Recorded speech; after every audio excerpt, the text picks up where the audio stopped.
Hello.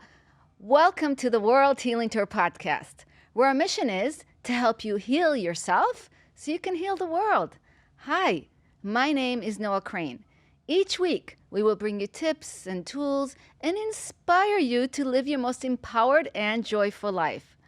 I'm also the founder of the 3G Effect, a daily mindset to keep you heart centered in everything you do with a positive mindset and a positive attitude by practicing three important elements. Element number one, every day remember to have a grateful heart and connect to your gratitude.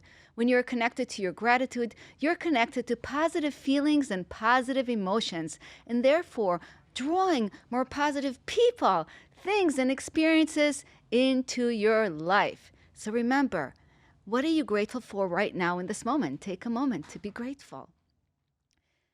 Element number two, every day remember to ground in love and compassion. First, love and compassion for you, learning to believe in yourself, to love yourself, and to grow strong roots in the world, unshakable, strong roots. And then learning to also share that love and compassion with others. When you're able to remove those judgments and come into a place of forgiveness, of self love, and of acceptance, you completely will be able to connect more to yourself and your emotions daily and be able to share that positive emotions with other people. So I really believe we all want more love and compassion. And in order to have more in our lives, we need to put more out in the world. Whatever you put out will come back to you. So give that out freely. Give out the love and compassion to all.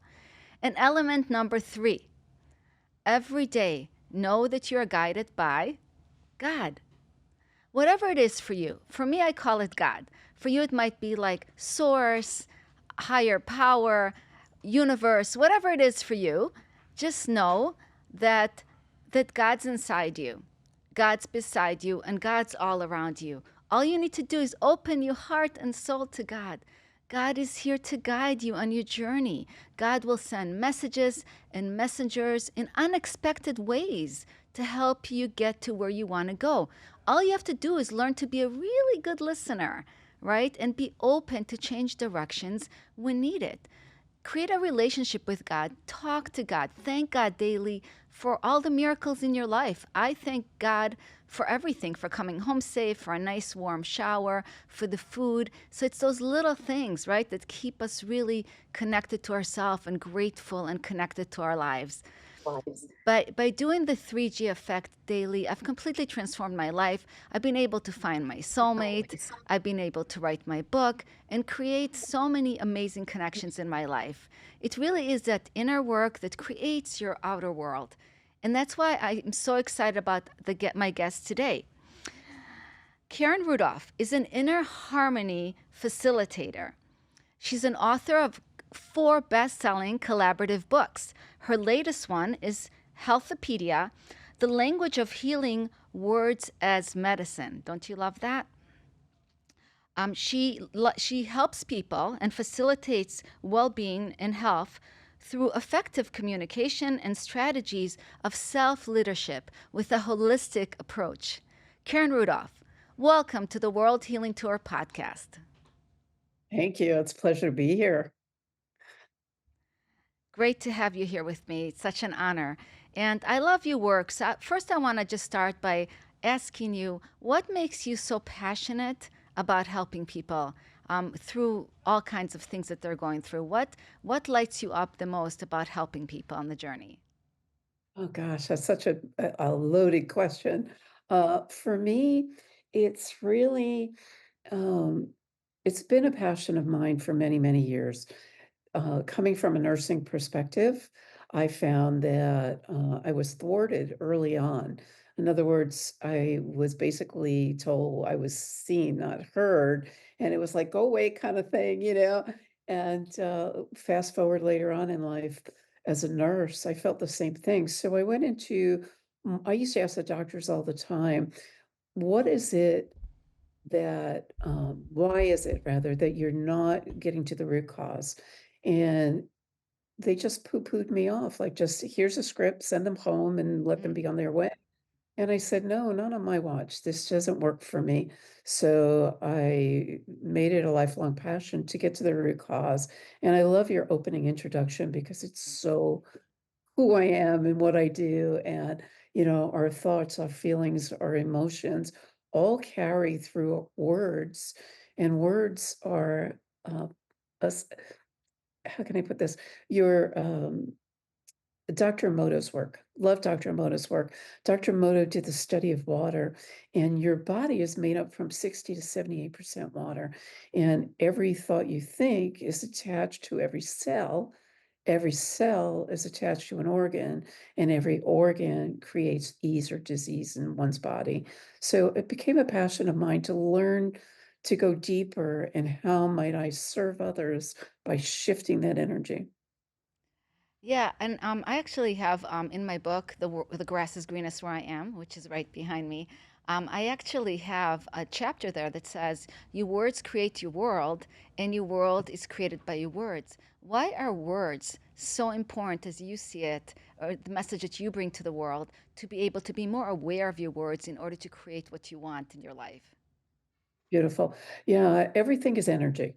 So if I look from a space of energy, there's frequency and vibration. So if I keep telling myself I'm stupid, and the more it comes out of my mouth and the more I say it and repeat it at the same energy and the same frequency, like attracts like, I'm going to get more of the same. I remember when I was getting divorced many years ago, I used to pray all the time. And I would pray, "Okay, God, give me strength to get through the day." And I would get more challenges. And I didn't realize it until one day I I would stop myself and I'm thinking, "Okay, what else can I do?" And then now I pray for wisdom. I love that. I really love that. It's just like tweaking it a little bit, right? Because you feel like when you were asking for strength, you were actually, maybe bringing more challenges to yourself. But when you ask for wisdom, it's almost like overcoming and be able to just flow through the issues. Would you see it that way? Absolutely, absolutely. Like attracts like. So we all have stories. And when we choose to change the stories and shift them in one way, shape, or form, your brain doesn't know the difference between reality and fiction. So if we want to create new neural pathways in the brain, we need to tell ourselves new stories. We need to let go of the old experiences, which build up to whom we are today, but they don't have to define us as the identity who we present ourselves as today. We have a choice. So by choosing to look at those belief systems, for me, it was actually feeling I was stupid and not enough. And I realized, I've done so much, I don't need to prove to anybody else or even myself today I'm not stupid. I might do stupid things now and then, but I'm not stupid, I'm far from it. So now I get to laugh at myself instead of making myself bad wrong. So there's a lie within the word belief. So when we look at that lie that we've been telling ourselves, conditioning ourselves over and over for, we get to look at that and say, is it serving us anymore? And if not, we change it. Not changing it is still a choice. I love what you said, Karen, about learning to hear that voice and not listening to it, and actually learning to laugh about it and not get attached to that story. People go through some very deep emotions and deep traumas. How can they start changing that story? Because it's so deep, as we know, and the healing is, it takes time. It's a process. It is a process. It is a process, and trauma runs deep. I'm not saying it's gonna it's a process. It's not gonna go away overnight, but you have to start looking at it. You choose to look at it differently, and when you look at it differently, things change. I had an experience recently where I was in Costa Rica and I went flying off a horse, and it was amazing to me how many people were like, "Are you angry at the horse?" No, I'm not angry at the horse. It's not the horse's fault. He had sore feet. I had an experience when I was 11 and I was picked up and sexually abused.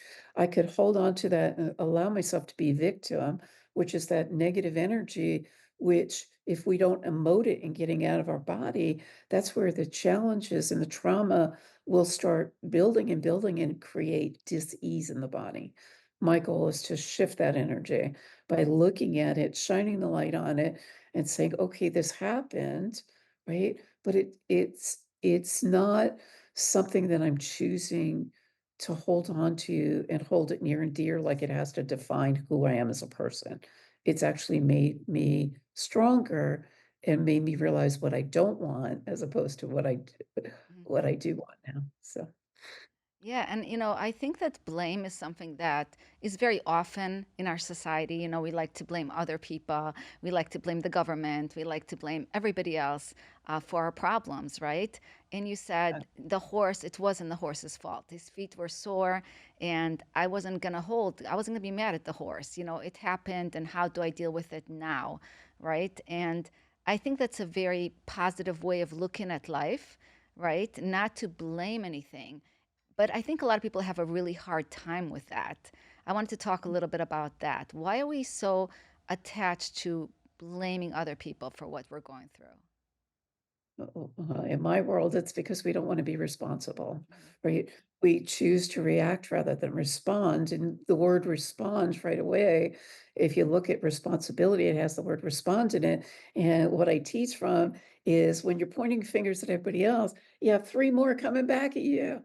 But when you're responsible, you turn it this way and you start looking within, like, wow, where can I be responsible for this? And shift the energy to make it more of a positive and being in the present moment. Usually, when we're blaming, we don't want to look at ourselves because then it makes ourselves bad wrong. And it's a story we tell ourselves. It doesn't mean it's bad wrong. It just means we did what we did. Don't put attachment to it. And then how might I shift it? Yeah, and I think that's I always say that too with the fingers pointing. It's still, I feel like, the one thing that also I tell people is that, when you take responsibility for yourself, you can also take credit for all the great things that are happening, right? So I feel like responsibility kind of goes with credit. Like you can't blame this and then take credit for this. It's kind of like it has to kind of come together because it's more powerful when you're responsible. It's not about like being bad, or some people see responsible as like I was bad or I did something bad, and it's about giving yourself grace and knowing that responsible is a power stand. It's not a shame kind of place. Absolutely, absolutely.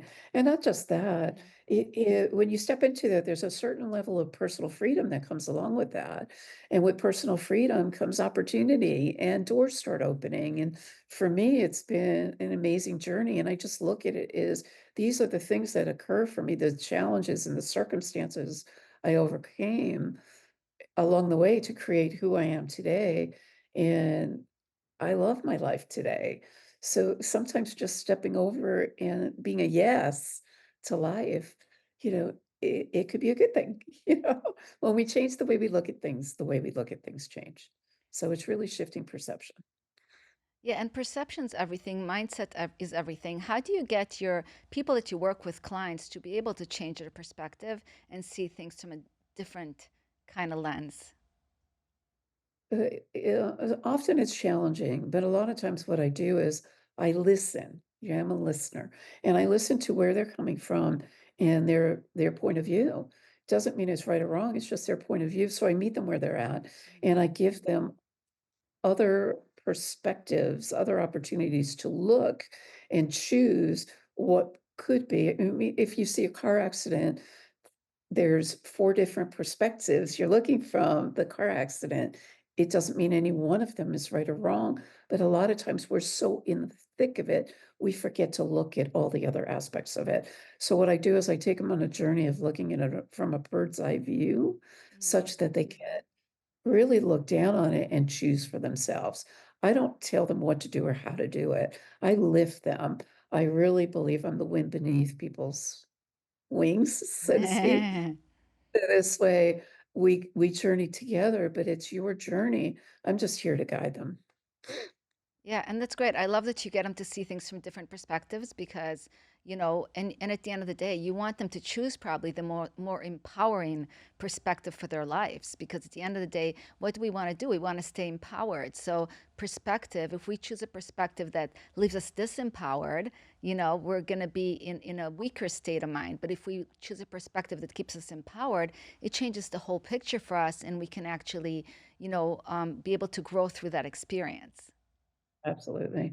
Absolutely. One of the things I do, I don't believe in contracts per se. So I have an agreement that I have them sign. And one of the things that I require within the agreement is a dictionary, because as I said, everything has power, right? Words are energy, words have power. So what I do is when I hear them speaking, I I've already gotten their permission to stop them and say, is that really the energy and the word that you're looking to use? And usually it's like, yeah, yeah, yeah, I've been using it for years. I say, look it up. And when they look it up, they're blown away because so often we just speak off the top of our heads without Mhm. thought. Mhm. And then the next thing you know, it's like things are coming out and they wonder why they're attracting wrong relationships in, or dis-ease, or financial problems, or discomfort with their businesses, or or other team members, whatever it looks like. The power lies within you. Yes, 100%. I actually worked with, I was in his rooms a lot, Michael Lozier, and he wrote a book about the law of attraction. And he says there are three words that you should never say: don't, not, and no. Because those words actually create negativity in your life. So you want to stay away from those words. So it's just really interesting. And like I said, I really believe I love the fact that you have them use a dictionary because I do believe that a lot of us say things we don't really mean, but it comes from our conditioning and our Exactly. upbringing, and we just spew things, so we don't take time to really think about it and make sure that it's something that's going to support us on the journey. Absolutely. And I like to think that I create thought leaders because I really stop them and have them think. And you're absolutely right. We're so conditioned from our upbringing, from our friends, from our religious backgrounds, whatever it is. It could be a million things. The conditioning. And if you really stop to choose to change because things aren't working out, we start looking at all different aspects of that and see what's possible moving forward. So Yes. everybody's unique. And I wanted to talk to you. Yeah, absolutely. Do you use? I know you're a big. You like to ride horses, and you have horses, and you're very big into horses, and you talk about the traits of a horse. Can we talk a little bit about that and how you talk about it through the human conditioning as well? Absolutely. One of the things that I have my clients do as well is journaling, right? It's self-reflective work. And when we take on I ask them who they want to be and what they want to exude out there in the world. So they usually come up with 3 words for a 90-day period of time and whatever it is, right? So whatever work I ask them to do, because I'm teaching them to embody that energy. So whatever I teach them or ask them to do, I've done myself. So for me, when my horse got struck by lightning many years ago, what came of it for me was I really got to see not just his resilience, but the power, the beauty, the grace, the ease that he taught me. And as I started embodying it myself, I became that. Right? We become the energy we choose to become. So every day, that's my overarching power, beauty, grace, and ease. That's my umbrella. And then every day I shift the energy. I have a monthly energy that I embody. I'm learning. It's like going to the gym and just, what energy am I going to, before I got in here, it was like, I'm the energy of vibrance. I'm going to show up vibrantly. Right? I don't believe in mindset because just the word itself is insinuating that it's set. There's no wiggle room in it. There, in the world of energy, so many people, oh, I don't find balance in my life.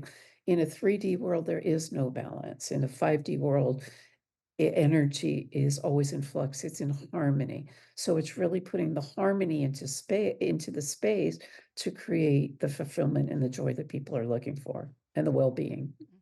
Yeah, I love that. And horses are such beautiful animals. Can you explain a little deeper how your horse reacted when he was struck by lightning? Yeah, absolutely. Absolutely. Yeah, it sort of shocked us all, I think. It was the second horse that got struck by lightning. And my spiritual mentor said to me, "Carol, when are you gonna look up the meaning of the word?" My first horse died, and he was my heart, and, I wasn't about to have that happen again. So, the when she asked me, like, "When are you gonna look it up?" Uh, the meaning is, and I'm very intuitive, and I knew it already, that the meaning is being a light in the world, a light bearer in the world.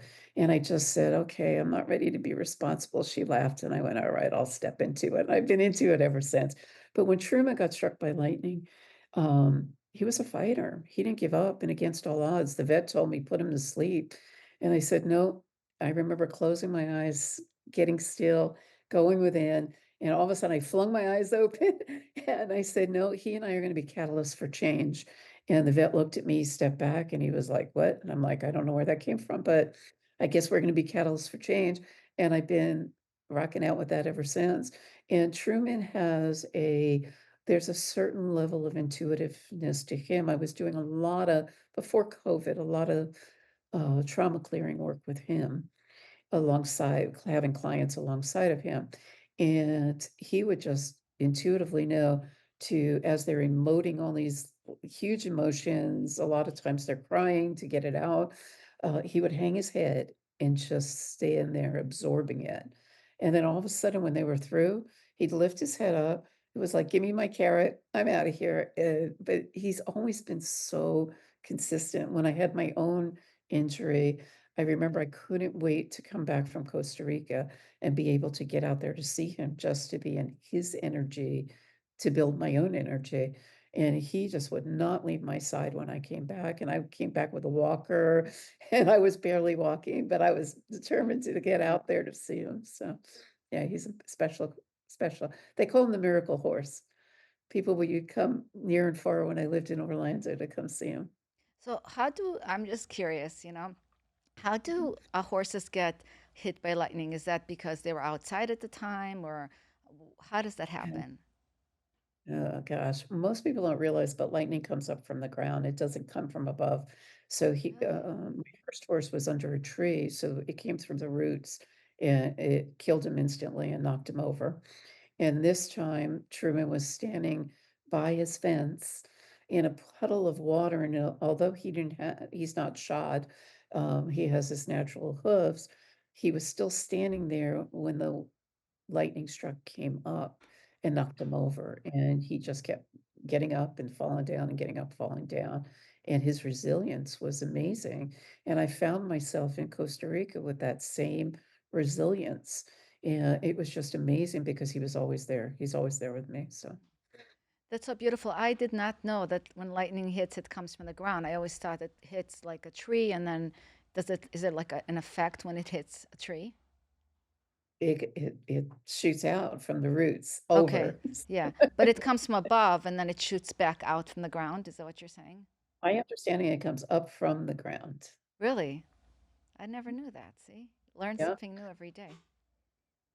That's amazing. Well, I love, The answer is actually both. yeah? I looked it up, and it says that cloud to ground, lightning comes from the sky down, but the part yes. you see comes from the ground up. A typical cloud to ground flash lowers a path of negative electricity towards the ground in a series of spurts. Wow. Thank you for thank you Thank for you that. for that, Ben. Yeah. Yeah. That's fascinating. I had no idea exactly how that works. I always thought, it comes from the top, Um, so I guess we really have to stay indoors when there's lightning, because As a horse, yeah, as a yeah. horse person, we're always told, "Keep the horses away from trees, keep them away from the trees." So, Yeah, because it comes from my mom growing up told me never hide when it's raining or there's thunder or lightning, never hide under a tree as well. yeah. And I taught that Mhm. to my kids. So it's amazing. I love horses. They're just amazing, and I know that so many people even do therapy with horses to be able Yes. to heal themselves as well. Have you done any of that? Yes, that's what I was saying earlier. I did a lot of that, trauma clearing work alongside the horses, more so before COVID. Now I do it on Zoom. It becomes a little more effective, going out to the horses, during COVID, during my surgery in Costa Rica, I lost my one horse, my old rescue horse, and that's the way I was able to emote it and get it out of my system because it was pent up. And, and, yeah, so I've done quite a bit of work alongside the trauma clearing and really creating new neural pathways with the horse as a conduit. Yeah, I love that. Thank you for sharing that. Always learn something new here. So I wanted to talk to you a little bit about the power of choice. I know we were talking a little bit about how choices really does create your reality. What can you talk about choice for people? How will choices change their lives? Well, most people are afraid of making a decision, right? Because it's fear of change. And change can be scary sometimes, but it doesn't have to be scary when you change the way you look at things, right? We could change our perception of it. When you look at both ends, I mean, we don't always know what the future brings. But when you choose to step into it and move forward, there's always an opportunity on the other end. Well, I used to tell my daughter all the time when she started driving, I was related to cars because most people drive. So I remember very vividly, she went to the college and said, Mom, come with me. And we went into the college and she said, Shh, don't say a word because I really want to do this on my own. Like I'm an adult now. And I'm like, okay, you know? Mhm. So I didn't say a word. She gets into her little truck and she gets to the end of the driveway at the stop sign. She says, which way do I go home? I said, which way do you want to go? And she looks at me like, Mom. I said, well, think about it. You can go left. If it doesn't work, you could always choose to change it and go a different direction. If you go right and it doesn't work, you could always choose to change it and go a different direction. Either way will take you home. Choose. So she chose, we got home, and it worked. So, it's the same thing in life, you just have to put a foot in, put a little toe in, and make a choice, right? And then one choice builds upon the other, and it gets easier. It's like going to the gym. The more you choose, the easier life gets. Not making a choice is still a choice. Yes, and not making a choice keeps you out of the game and keeps you in fear and keeps you stagnant. So I think it is important to make a choice and make mindful choices, right? It could be as simple as how to go home, or it can be really big choices that we make that we really have to think through. But don't wait too long because, you know, being frozen is never a place to be, right? No, no. And fear is paralyzing, and not to mention it creates anxiety, it creates stress, and stress is the number one killer. So is it worth it? Probably not. I mean, granted, I mean, if you're buying a home or, big life choices, yes, you're not gonna just stand there and go, which way do I go? Feel your way into it. I always say, trust you. If it feels good, 9 times out of 10, you're making the right choice. Yeah, definitely makes a difference. I want to talk to you about anti-inflammatory lifestyle because I know we talked a lot about that and how people can live a more anti-inflammatory lifestyle. We talked about with the environment, right? With the foods we put in our body, with the relationships that we have, financially. How do you put that all together? Yeah, quick question. Thank you. Coming out of my trip in Costa Rica where I severed my hip, fractured my pelvis, and dislocated my back, I had lots of time to lay there in a country I didn't speak the language. So I started looking at from a nursing perspective, how am I going to anti-inflame and get the inflammation down to support the pain? And then I started looking at every area of my life, like, wow, like where am I with my finances? Where am I with relationships? Just because I have people in my life right now doesn't mean those negative naysayers, that's anti-inflaming your lifestyle when you let them go. They're not serving you, they're pulling you down. You're the sum total of the 5 people you hang out with. So I started letting go of people in my life. I started looking at my finances, my space, right? Um, if you have clutter around you, it's going to clutter your mind as above, so below. So when you start looking at it from that perspective, right, it's not just the nutrition, it's the mental clutter. Like, what are the stories you're telling yourselves? What are you believing and buying into? You can choose to change that, right? It's a choice, but you have to shine a flashlight on it and really look at it. So I do a lot of in-depth, soul searching, reflective work with them, with my clients, and often it's very challenging because they don't want to look at what is. But I promise when you look at it and you choose to shift that energy, all of a sudden all this inflammation goes away and there's peace in your life, there's fulfillment, there's joy, and it always gets back to love. Yeah, and I love when you talked about, I do believe that I feel like they should teach us in school how to clean our space. I just feel like so many of us lack organization skills, including myself. I put notes here and notes there, and, it piles up, right? And now I've been cleaning and organizing more, and I definitely realized that I need that organization skill to be able to even take my business and my things to the next level. I just feel the more organized we are, the more, we're clearing a path for our own success as well. Absolutely, absolutely. I can't say I'm we're taught as children or in school, right? Somebody else how to do things. We don't know what we don't know. There's the four laws of learning, and it's the incompetent competence. We don't know what we don't know until we ask or seek how to organize or how to clean something or how to eat properly or whatever it is. There's always a how to that we just don't know until we know it. It's like going to the gym, and the more you start doing the internal research, so to speak, like what are you looking for? What are you, more importantly, what are you committed to? And then finding out the how, which will support you moving forward in whatever area of life you're shining that light on at the moment. Yeah, I believe there are three things we must teach our kids in school. One thing's organization. Number two is relationships, right? How to choose the right relationships, how to make choices, right? And number three is finances. I feel like three missing things that can help so many people in their lives so they don't have to like search for it, look for it, but give them a structure for that kind of success. I don't know if you agree with that. I do, and I'm gonna add a fourth one to it, which to me Mm. is the key to all of that, is communication. Yeah.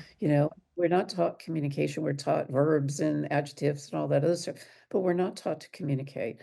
And without that, it's a skill that really sets us and pulls us back into that not knowing what we don't know. And it most shines its light in relationship. Mm. I mean, I started a relationship with my former husband in my 20s. I didn't know anything. I didn't know how to communicate. How was your day, dear? Fine.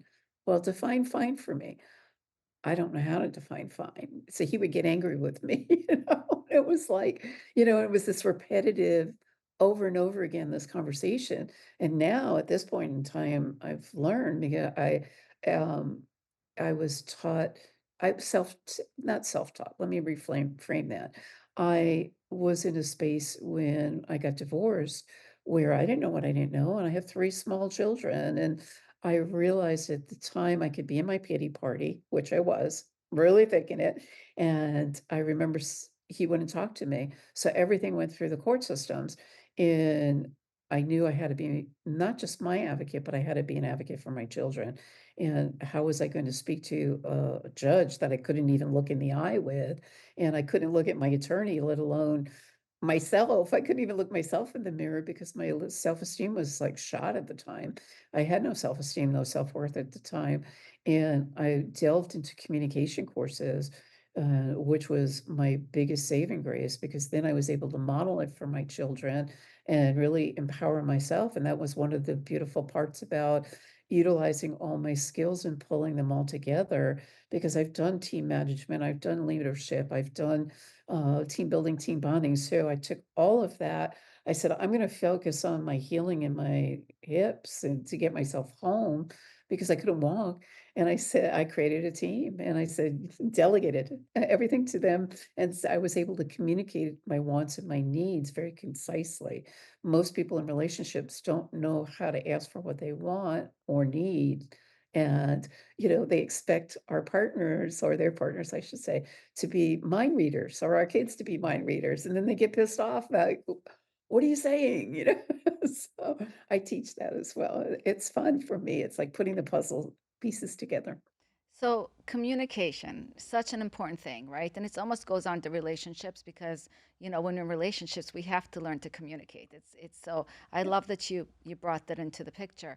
So what are some things that you could tell people, but it's not just communication, it's communicating in a positive way that you can get in the other person's world and they can understand what you need and you also leave the other person empowered, right? So what are any tips you could share with us that you've learned about communication that can help, our Abs- audience grow their communication skills? Absolutely. One of my very favorites, which is probably one of the most simplest, is never point a finger and say you. Mhm. You said this or you did that. Because getting back to that, you're not being responsible. You have three coming back. How can you be responsible for the words coming out of your mouth and saying things? You're going to get so much more out of honey than you will vinegar. So how can you say it in a loving, kinding way, still be heard, right? Our basic needs are being heard, being seen, and being loved, right? So how can we say it from that loving consciousness? So what I'm experiencing, you would say something to the effect of what I'm experiencing right now is XYZ. And this is how it makes me feel. Is that what you intended? Because I can't imagine you doing something like that. You're not now saying you did this, you did that, you're clarifying, you're verifying, and then you're asking them to, what do you hear me saying that? Like, how's it landing over there for you? And then all of a sudden, when they recreate you, you're being heard, you're being seen, and it's hopefully coming from love. Mm-hmm. So when I do couples therapy, in a sense, it's not therapy, I don't do therapy, but couples uh, communication skills, we always get into that aspect of what's possible and what words are you using. That's going to come from love. Yeah, I love that. The great tip.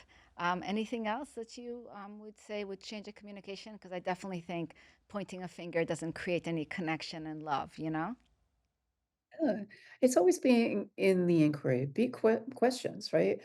Questions will always get you other than a yes or no answer.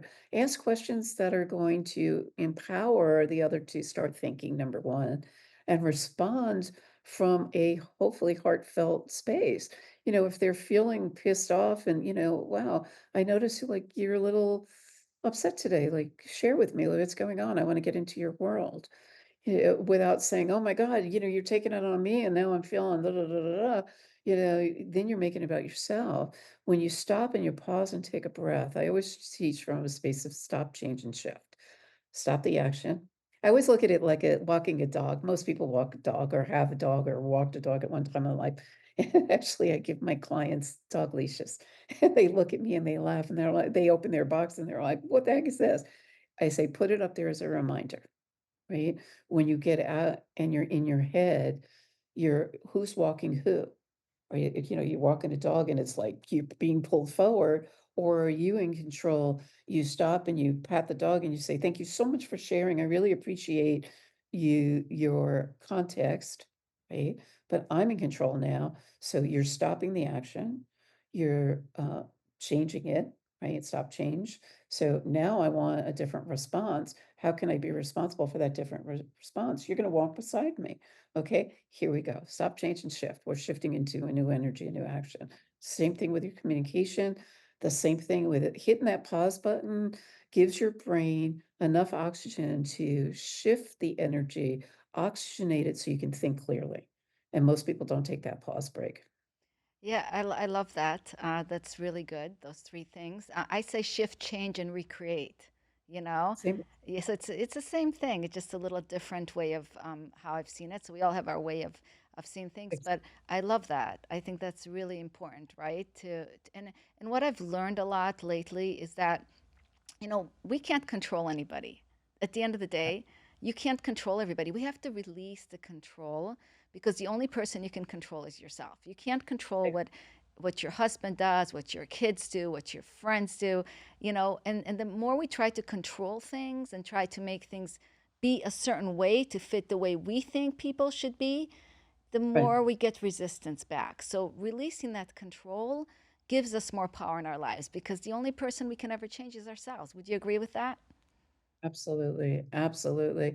And I look at it this way, everybody is whole, complete, and perfect right here, right now. If you're that you can't change or fix anybody. I'm always saying, here I am, this is me, authentic me. Am I perfect? I'm perfectly imperfect. But I don't need to be changed or fixed in any way. That's my responsibility. I'm choosing to be responsible for me. Thank you for sharing. Or another kind way of saying it is, I already have a mother. Thank you for, I got your, what I love saying all the time is, I really appreciate your contribution and I'll take it into consideration. And then I walk away. I don't sit there and I don't feed into it. So, would you say it's very important to have love and compassion for yourself? Oh God, yes. Absolutely. Right? Absolutely. Self-love. I had to learn it. I didn't, it wasn't like taught in school. I didn't get it from my mother. I had to learn that. And when we love ourselves, as above, so below, when we love ourselves, then we have love to give to others. And there's a difference between selfish and selfless. And if you go on an airplane, the first thing they tell you is, right, put on your oxygen mask first. That's selfless love, right? You're going to take care of you first so you can take care of others. And so many people I talk to, they don't even know where to start because they're being called selfish. I mean, I remember from a young age, I had an older sister and a younger brother, and it was, here's a doll for you. Now share it with your sister. Now share it with, or do whatever. And I'm like, well, what happens if I don't want to share it? Oh, you're being selfish. I'm like, then why did you give it to me and tell me it was mine? So I was always confused about that as a kid. And now it's like, no, it's creating boundaries for yourself and saying, this is what I'm willing to share. This is what I'm willing to do. This is how I'm willing to show up. And, talk to me. It's always a conversation. I'm always willing to be open to a conversation, maybe shift my boundaries a little bit if I really think that, it's feasible and always be flexible. Allow yourself to be flexible, but at least create your boundaries, if nothing else for your well-being. Yeah, I used to be a people pleaser and people would walk all over me. I was the doormat. I became the doormat. And now I have 3 daughters and it's interesting to observe them because they grew up with me as a doormat. They see who I am now, so they're shifting their reality. But for the longest time, they were the doormats as well. And I'm like, I have to be responsible for that. We don't know what we don't know. I had no idea that I had that profound impact on my children at the time. And normally we don't because it gets chaotic, in a house with 3 children and animals and running. I was doing 6 hours of carpooling back then. And, life was chaotic. But when I really get present now, it's like I'm not willing to be that anymore. So I create boundaries. This is what I'm willing to do. So. And when did you realize that you were a pleaser and you were just trying to please other people and not really satisfying your own needs and you had to set those boundaries? Where was the awareness of that? Um, Looking back, it's like shining a light on the past in a sense, and who I was to become who I was today. No, I'm not gonna say probably, I was. When I was a child, I was a people pleaser. I was the second in line of 3, and the oldest got quite a bit of attention. The baby got all the attention, and there I was sandwiched in the middle, getting not a whole lot of attention. So I had to find ways and means of getting attention. And again, it takes us back to the three aspects of human nature: want to be loved, want to be seen, and want to be heard. Right? I didn't feel a whole lot of that. So it was like, here I am, here I am. Here, look, I'm doing a great paper in school, or here, look at me, I'm doing exactly what you told me to do, or whatever it was back then. But it starts really young. It's something we condition ourselves to do when we're in our youth. Yeah, and when you were trying to please everyone, how was it affecting your life? Oy. Well, first off, I didn't realize I was doing it, but for every action, there's an opposite and equal reaction, cause and effect. So what was happening was I was getting very resentful. I was getting very disenchanted with relationships. I was I was getting pissed off at myself and I didn't know how to shift out of that cycle. So it became like being on the hamster wheel. It was more the same, more the same, more the same. And then I would get more and more anxious. I would get more and more, uh, uh, for lack of better, pissed off at the world, you know? So, yeah, Yeah, so being able to shift that was really, really powerful. And being resentful, being angry was probably affecting you in a negative way in your own life. absolutely. Absolutely, because back what not knowing what I didn't know, I would complain to my girlfriends. I would complain to who would ever listen. Oh, he did this at pointing fingers, right? That's a byproduct of it. So we start the blame game. And I didn't even realize I was doing it. I had until I started shedding the light on myself, learning to love myself, step out of the blame game and really being responsible for my choices, my actions, my thoughts, my feelings and the words coming out of my mouth. Yeah, and the awareness, right? Talk about that awareness, because we heal through awareness, right? Because if we have no awareness, no consciousness to anything we do, we can't really heal that part of it. How important was your own awareness to your own healing? Well, awareness is key to everything, like you said, and this is what I've been alluding to all along. Awareness is key. It's shining that light creates the awareness. You can stay in the dark as long as you want, until you open that door and start looking into the cracks of the light, right? It's going to be more of the same. So awareness is key because then it gives you when you're in the dark and you're not looking at what could be the awareness, you're stuck in that cycle, repeating itself over and over and over again. So until you step into the light of awareness, right? I like to call it raising conscious awareness. When you start raising your conscious awareness, you're no longer giving your power to others away because now it empowers you to create choice. So awareness is key. Can't do it without awareness. Do you think awareness is also tied to our integrity? Oh, absolutely, absolutely, And absolutely. so you think, because the reason I say that is because I believe that when we're not aware, we're kind of, leaving a trail behind, trail behind of all kinds of things that impact other people, right? Because we're not Abs aware of our own actions and how our actions impact the world, how our actions impact others. We're canceling appointments. We're not being in integrity with ourselves. When we say something, our word doesn't really mean a lot, and we're not getting the things accomplished in life that we want to get accomplished. But when we put integrity in, and we start being aware and conscious, then I think we can start changing things.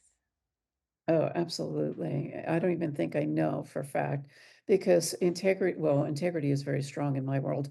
And that's part of the awareness that I give and work with my clients. It's really I start with looking at their values because a lot of people don't even know what values are. And then it's like, where did you get that value? Was it from your parent? Was it from a church or synagogue? Was it from your teacher? Was it from a friend? Like really identifying it. Is it serving you now? If not, are you able to let it go and really step into what serves you? So, for instance, I look at my course is all about the logo is all about integrity for me. Integrity is my self-worth, right? Talked about power, beauty, grace, and ease. To me, this represents a portion of who I am. I hired somebody to do my logo for me. I wanted the butterfly for transformation, and I wanted the flames of the mane to represent the the lightning strike, that power, the beauty, the grace, the ease that is within all of us. We all have that if we choose to step into it. And the designer came back to me with this logo, and I was like, I absolutely love it. I want it. And then I was so excited, and I showed my girls, and they were like, Mom, he plagiarized it. And I sat back and instead of making the gentleman bad and wrong who had hired, I went back to him and I said, listen, I really love the logo. Would you do me a favor and please find the artist because I really love it and I really want to, see if they'll sell me that logo. And I didn't hear from him. He disappeared. Right. So, but I didn't make him bad and wrong, and I didn't say, "Oh, you know, you were bad, you whatever." So I actually found the artist. He's out of Indonesia. His name is Zhong Tu, and I wrote him. And I said, "Listen, I just want you to know that, I hired somebody. I had two of my horses got struck by lightning. This like replicates it really what I want to express and get out there in the world. Is it for sale?" And he came back to me and he said, "Karen, thank you so much for keeping the integrity in that. I'm gifting this to you." Wow. So That's when so we stand, beautiful. okay? When we stand in our integrity, opportunity shows up. The people show up for us. So most people think about integrity. If I ask you, well, what does integrity mean to you? What does integrity mean to you? No, I'm curious. To me is saying what you mean, right? And if you can't do something, then you have to call the person and recreate that, you know? So it's your word in the world. Is to me is your integrity. Right. Okay. So what I heard you say was it's your word in the world. Hmm. Well, what about the integrity for self? Most people don't think about it. We were just talking about self-love, self-care a little while ago, Yes. right?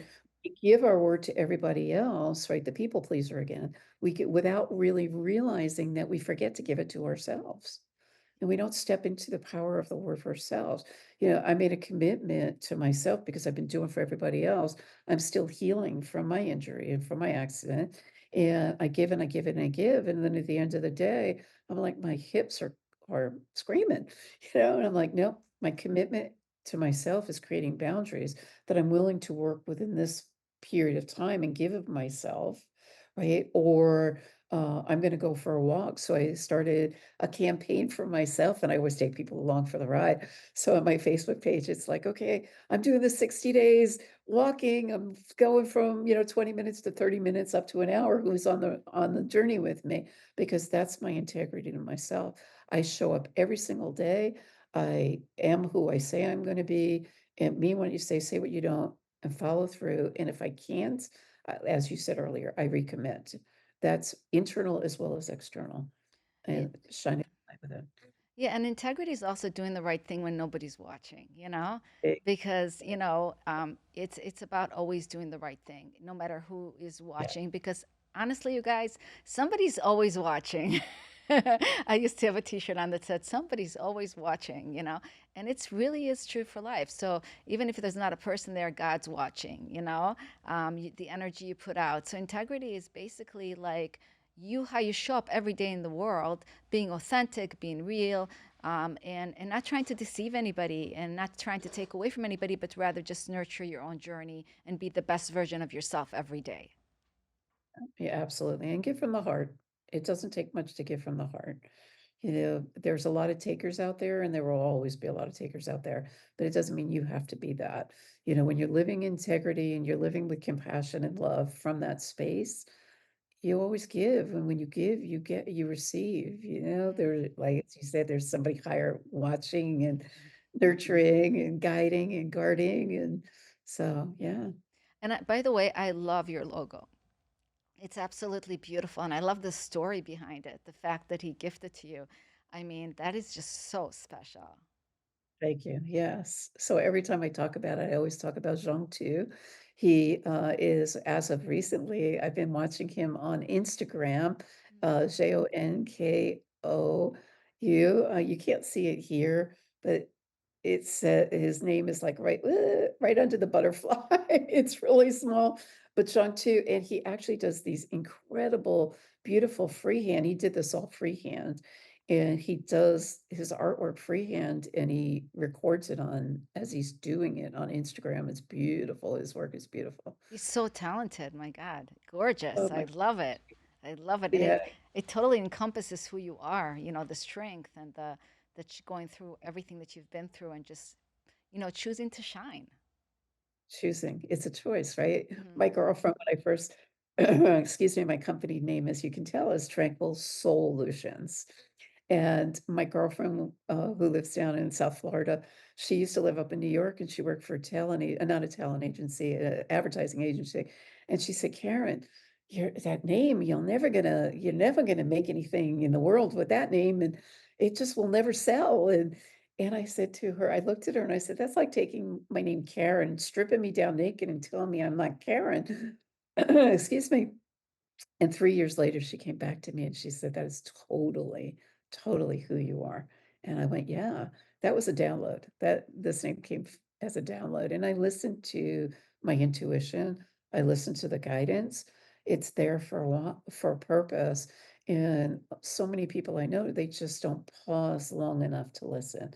They have so much chatter going on, or their to-do list, or the busy, keeping busy, busy, busy, so they don't have to be responsible for themselves or really shine the light on themselves, because although many people get disappointed when they look at themselves, but they're not giving themselves that compassionate look and saying, I did what I didn't do, and now I'm going to just change it and shift into something else." And that's where the more um, the power and the beauty and the grace and ease comes from. And as you're shifting into a new identity of who you want to be seen as out there in the world. So, Well, I love that so much, Karen. I really enjoyed this conversation. This has been really enlightening, really eye-opening, and I love your work. I love that you're working with people, helping them really step into their power, and it's so needed in the world. How can people, Karen, connect with you and work with you and get to know more about you? well, certainly my website for sure. It's www.tranquilsolutions.com. And actually, if you go to that website, I have a free gift for you all about embracing the anti-inflammatory lifestyle. And it's a pretty in-depth. I tend to be a giver, so I give a lot more than most, but you'll find a lot of resource there. Um, Facebook, I'm on social media under Karen Rudolf. That's Rudolf. Um, I'm on all the social media platforms except TikTok. I haven't put myself out to yet. But I find what works for me and I just rock with it. So I'm on there on and off on TikTok. So yeah, it's there's a lot to manage. So we got to kind of stick to what we're comfortable with, and it's perfect. Well, I'm really looking forward to seeing you in Boca Raton. I know we have a big event coming yes. up on the 22nd, the 23rd, and the 24th. For Healthopedia, an incredible event to help us really get healthy in our lives. And I'm just looking forward to meeting so many incredible people. And I'm excited to spend time with you and get to know you better as well. Yes, absolutely. I am so looking forward to it. I feel so blessed and honored to have met you, get to know you better, and certainly to be highlighted here on your show. And I thank you so much. Thanking your producers as well is Hmm. amazing. Thank Easy. you for incredible team. Thank you so much. Thank you for being my guest. I want to thank you today for watching our podcast, the World Healing Tour podcast. Until next time, remember to have a grateful heart, to ground in love and compassion, and to know every day that you're not alone. You're always being guided by God. Have a beautiful day, everyone. Namaste.